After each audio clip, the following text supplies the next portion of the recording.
This is where we decode what's really shaping transformation in business, tech, and leadership. In this episode, we explore a powerful tension: how to grow without getting stuck. Everyone wants maturity, more control, better governance, smoother operations, but too often, the result is complexity that slows everything down. We'll unpack how leaders can stay focused on progress, empower teams, and design systems that deliver value without drowning in red tape.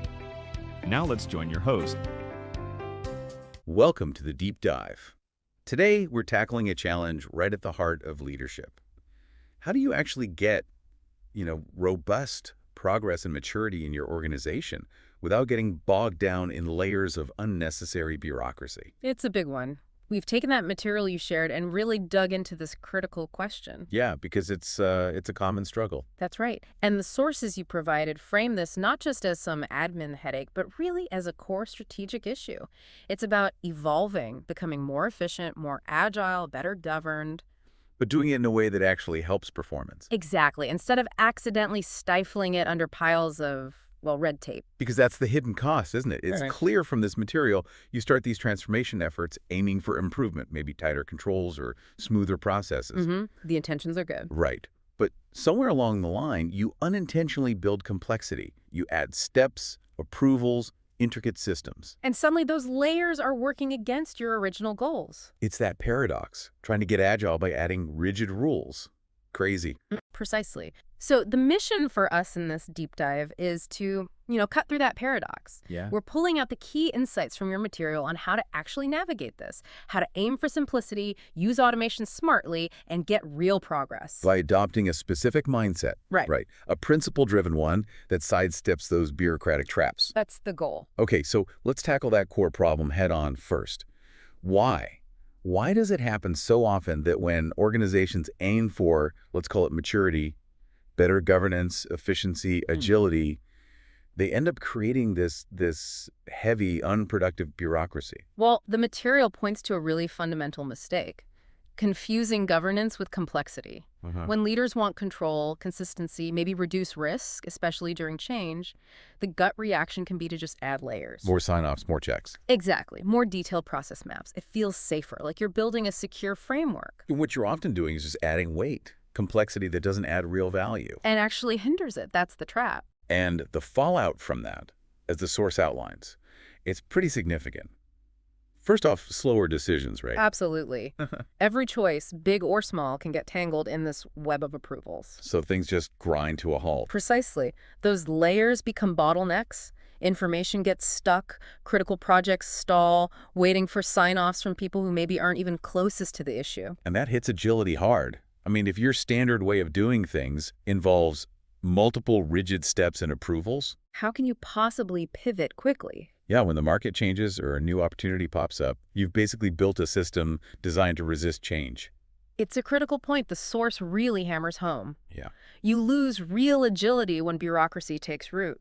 Agility needs flexibility, speed, empowered action. All the things that get choked by complex, centralized controls. Exactly. And then there's the impact on your people, the ones actually doing the work. Oh, the frustration. It's huge. When employees feel like they're fighting internal processes just to get their job done, Yeah. their energy goes into navigating the maze, not delivering value.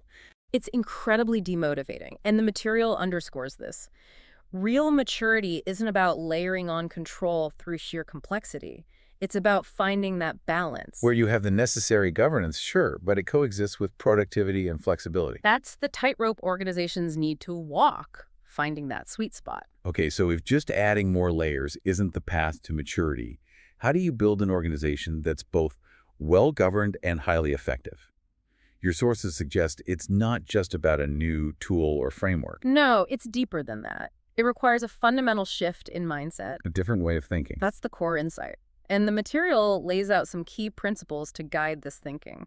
The first one sounds almost too simple, but it's foundational. Start with the end in mind. Focusing on the outcomes. Right, but really focusing, it means constantly asking if every single process step, every report, every approval, does it directly contribute to hitting those strategic goals? Which implies if it doesn't add clear value towards that outcome. The source argues it shouldn't be there.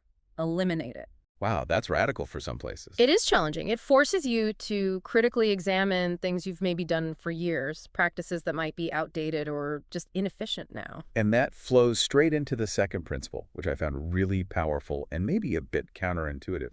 Eliminate first, then optimize. Yes, this is crucial. The usual instinct when a process is clunky is to try and fix it, right? Maybe automate a bit. Sure, tweak it. But this principle demands you first ask the brutal question.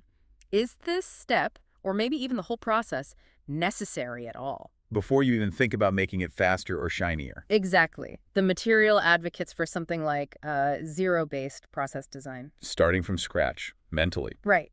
Imagine you have nothing. You only add back the steps that are absolutely essential to get the result and add clear value. Only then, after you've ruthlessly stripped away the non-essentials, do you look at optimizing what's left. That prioritizes value and simplicity right from the start. It fights that, well, we've always done it this way, inertia. It's a direct challenge to that inertia. That shift from fixing to eliminating, that's a big mental leap. And the third principle underpinning this mindset, it's about the people doing the work. Yes. Empower teams with autonomy and accountability. Because bureaucracy often grows from that central need for control, maybe a lack of trust. That's what the sources suggest. So the alternative is to decentralize authority where it makes sense.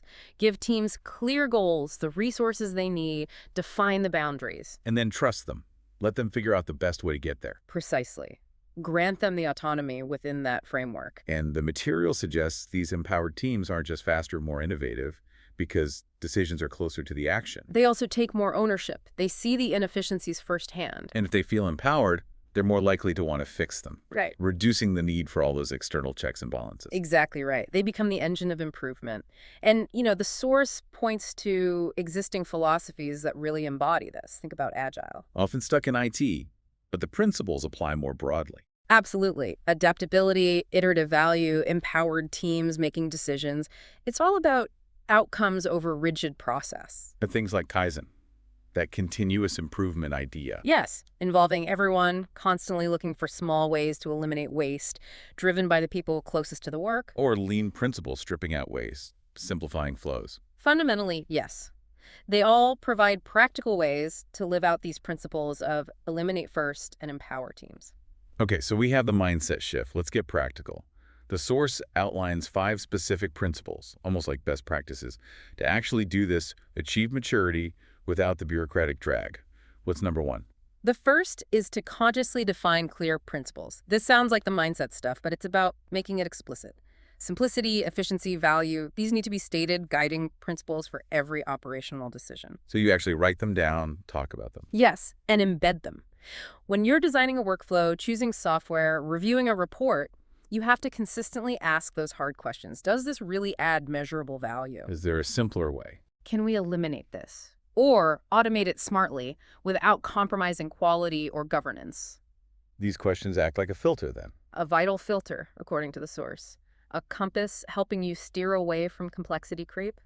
And it needs leaders championing it, making sure it's applied. Makes sense. Principle number 2. Leverage technology intelligently. Tech is often seen as the silver bullet for efficiency, but the source warns it's only an enabler if you use it strategically to simplify, not just pave the cow path, as they say, not just automate existing complexity. Right. Don't just digitize a bad process. Exactly. Automation, AI, analytics, they can be incredibly powerful, eliminating repetitive tasks, streamlining workflows, better insights. But the goal has to be removing steps, freeing people up for higher value work. Precisely. Automate the routine. Use data for insights. Enhance visibility where needed, but without creating tools that just enable more micromanagement. Got it. The third principle addresses something we touched on, complexity creeping back in. Yes. Conduct regular process audits. Things change. Even simple processes gather dust, inefficiencies, workarounds over time. That process cruft. So you need to proactively clean house. Absolutely. Regular audits are essential.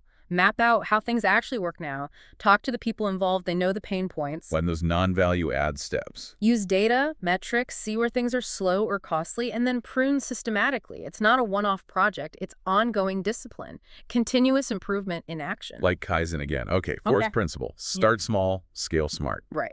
Trying to boil the ocean, transform everything at once, it's super risky, often leads to chaos, resistance, and, ironically, more complexity. So pilot things first. Exactly, a lean approach. Test new ideas, new processes, maybe a new tool on a smaller scale, in one department perhaps. Learn faster, prove the value. Yes, refine the approach based on real feedback, show some quick wins, build buy-in. The source mentions piloting automation in one area before a big rollout. Much more agile.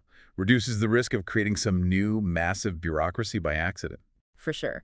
And the fifth principle, which ties it all together, arguably the most crucial, focus on people. Because processes in tech don't run themselves. Ultimately, no. It all depends on people. So investing in your workforce is critical. And that means more than just training on a new system. Much more. It's upskilling, reskilling for this more agile, principle-driven way of working. But crucially, it's about empowerment. Giving teams the autonomy, the resources. And the encouragement to actually spot the inefficiencies they live with every day and then propose solutions to fix things. Fostering that culture where questioning the status quo is okay. Experimenting is encouraged. Yes, a culture of continuous improvement driven from within. The source puts it nicely. Empowered people drive efficiency naturally, reducing the need for those heavy external layers of oversight. They become the engines of maturity, but without the bureaucracy. That's the idea. These principles really hit home, and the sources back this up with some great real-world examples, showing it's not just theory. No, definitely achievable. We see how these ideas create real, positive results. Like the retailer's lean transformation example. Big global company applied lean across their whole supply chain. And crucially, they didn't just throw tech at it. They focused intensely on eliminating steps that didn't add value. Rigorous questioning, cutting redundant activities. And the results. A 20% cut in process steps. That led to 30% faster delivery to customers. Wow. And importantly, the source notes. Employee satisfaction went up because teams had more autonomy in their streamlined work.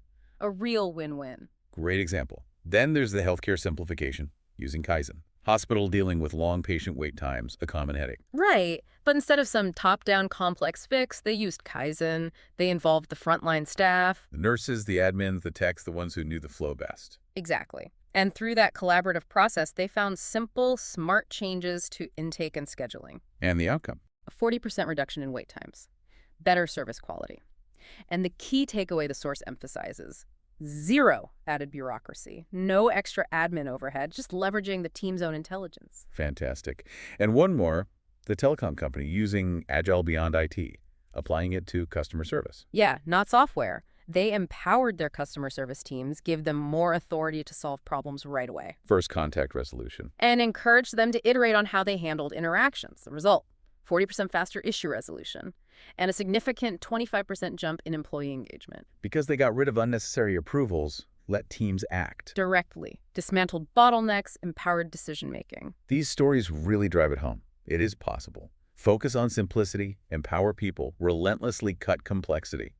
You get better performance, speed, engagement, true maturity, without the bureaucratic walls. They really do illustrate the principles well. And, bringing it all together, the core message from the source material is clear. Maturity isn't about adding more stuff, more rules, more layers. It's about smart refinement, purposeful simplification. Exactly. And it absolutely requires that principle-driven mindset we've been discussing. And that central question, woven through all the material, does this step, this tool, this process, really add clear, measurable value towards our goals?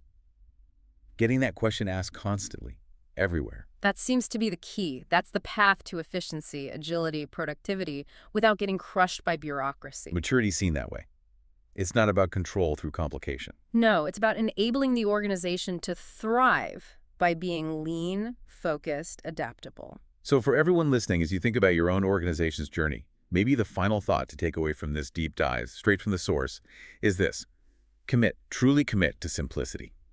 Empower your teams to hunt down and eliminate waste, and relentlessly, constantly question complexity. Let that be the guide: maturity without bureaucracy. A powerful principle for transformation. Indeed, a powerful call to action for leaders. It is. Well, thank you for joining us for this deep dive into unlocking maturity without creating bureaucracy. It was really insightful exploring how shedding that complexity can actually clear the path for real progress. We encourage you to think about these principles, Reflect on those stories and consider how a simpler, more purposeful approach might work within your own organization.